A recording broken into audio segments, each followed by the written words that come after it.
Hello, Denny. Happy Friday to guys. you. Hello, Denny. Hey, listen, we were tough on Travis, but fair, and we tried to lay out a plan for how he cannot be so terrible for our fantasy teams going forward. For sure. I think the challenge there is that Travis Kelce has just kind of made stuff up his entire career, and it's obviously worked out. No, seriously, like he jokes about that. He's like, I just overlook it. I get to the line of scrimmage, I look at Patrick, and I'm like, I'm about to run, make some crazy stuff up. He uses a different word than stuff, and then it seems to always work out. But they beat the Bills with 13 seconds left based on this invention. Yeah. 1,000%. It used to work well. Anyway, Denny, you always do the research. We always enjoy the Galaxy Brain show that you do with Roto Pat, another guy who also does research here. I put us behind schedule with my unscheduled rant. So let's get right to it, Denny. What does the mainstream media not want us to know? Yeah, look, I actually called MSNBC the other day, and they wouldn't take my call for whatever reason. But I was begging Rachel Maddow to please do a segment on Tre Tucker seeing 9 targets last week. Because, look, I wasn't going to bother Rachel, but with Davante Adams popping up on the injury list yesterday, limited in practice with a hamstring injury, I think Tre Tucker is a real play here. He's running a lot of routes in a very run-heavy Vegas offense. In fact, the Raiders, guys, 70% neutral pass rate leads the league because they can't run the ball, okay? Obviously, mainstream media is covering this up. I'm trying to tell you, I'm trying to convey this to the people, and I appreciate you guys giving me a platform to do that. But Tre Tucker could fall into another 7, 8, 9, maybe double-digit targets here in a game that I think will feature a lot of volume. You're not going to hear about him anywhere. That's why I'm trying to bring him up here. Well, you know what? To your point about being productive when he's gotten out there, 79% catch rate this season.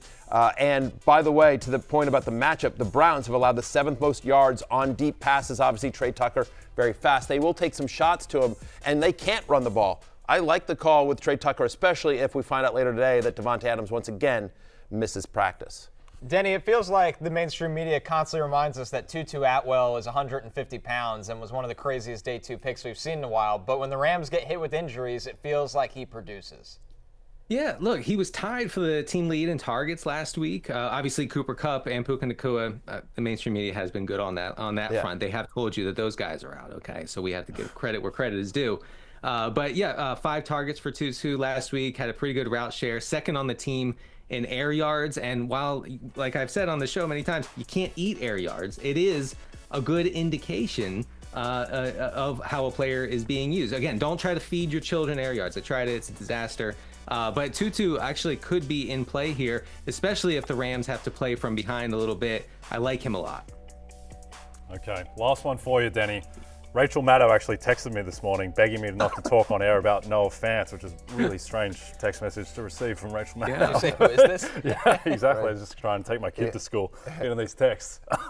Denny, what is the But you have discovered there is a conspiracy, there is a cover-up, Denny, and it starts with Noah Fant. Look, and at NBC Sports, we're not going to cover this up. He caught 6 of 6 targets last week for 60 yards against the Dolphins. The route rate's not great, but we're going to ignore that for now. And by the way, this week, Lions, Seahawks, every time these two teams meet, it's a shootout, okay? And you can just look that up. You can do your own research on that and confirm that yourself. I think that Fant will be very much involved here. The Lions are a decent matchup for tight ends, and my Seahawks, are passing the ball as much as anybody in the league, including the aforementioned Raiders. So get Fant in your lineup if you are desperate at tight end. And who among us is not desperate at tight end? I had the point total in that game, 46 for Lions Seahawks.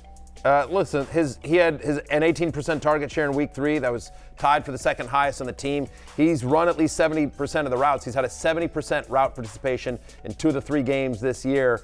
It does feel like there's kind of this widespread conspiracy to keep Noah Fant out of the news. Like, it just feels like the mainstream media is just like, no, you keep, because with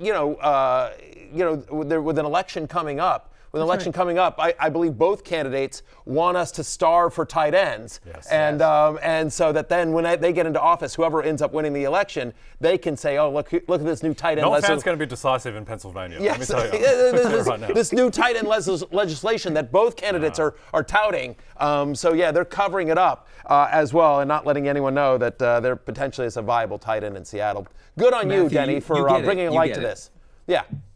Hey, it's Matthew Berry from NBCSports.com and RotorWorld.com, and I want to thank you so much for watching whatever it is you just watched, or if nothing else, being too lazy to click out of the autoplay after this video started, after whatever it is you actually wanted to watch finished.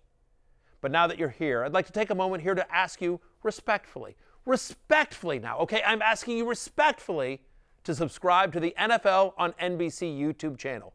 You'll get the latest Roto-World fantasy news headlines, all sorts of great shows, including my own Fantasy Football Happy Hour. So go subscribe now. Again, I'm asking respectfully.